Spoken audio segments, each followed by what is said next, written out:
নমস্কার বন্ধুরা, আমি একটা কচুরলতি রেসিপি নিয়ে চলে এসেছি। দেখো, আমি কয়েকটা কচুরলতি নিয়ে নিয়েছি। এরপর আমি কচুরলতিগুলো সুন্দর করে ছোট্ট করে কেটে ভালো করে পরিষ্কার করে নিতে হবে। তার মধ্যে আমি কয়েকটা কাঁচা লঙ্কা, পেঁয়াজ কুচি আর রসুন কুচিয়ে নিয়েছি।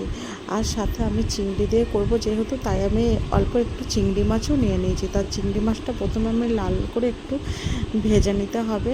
তো চিংড়ি মাছটা আমার ভাজা হয়ে গেছে। এবার আমি ওই তেলের মধ্যে কালো জিরে আর শুকনো লঙ্কা ফোড়ন দিয়ে দিয়েছি। তারপর আমি যে রসুনটা কুচি করে রেখেছিলাম, এরপর দিয়ে রসুনটাকেও একটু আমি লাল করে ভেজে নেব। লাল করে ভাজা হয়ে যাওয়ার পর ওই যে পেঁয়াজ কুচি আর চেরা কাঁচা লঙ্কাটাও আমি এর মধ্যে দিয়ে দেব। এটাও আবার একটু আমি ভেজে নেব।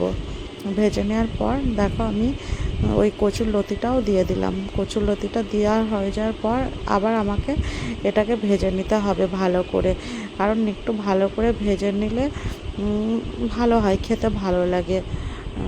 তো অনেকে এটা অনেক রকম করেই রান্না করে, অনেকে জলে সিদ্ধ করে, কিন্তু আমি জলে সিদ্ধ করি না, আমি ভেজেই নিই। তারপর এর মধ্যে আমি দেখো লবণ আর হলুদ দিয়ে আবার একটু ভেজে নিচ্ছি।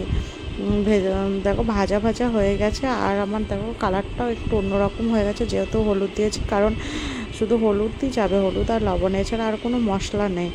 তো ভাজা হয়ে যাওয়ার পর লতিটা সিদ্ধ করার জন্য আমি অল্প একটু জল দিয়ে দিলাম।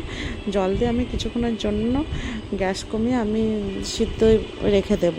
তো অল্প দেখো সিদ্ধ হয়ে গেছে। এরপর আমি ওই ভেজে রাখা চিংড়ি মাছগুলো আমি দিয়ে দিলাম। দেওয়ার পর আমি আবার একটু নাড়াচাড়া করে নেব।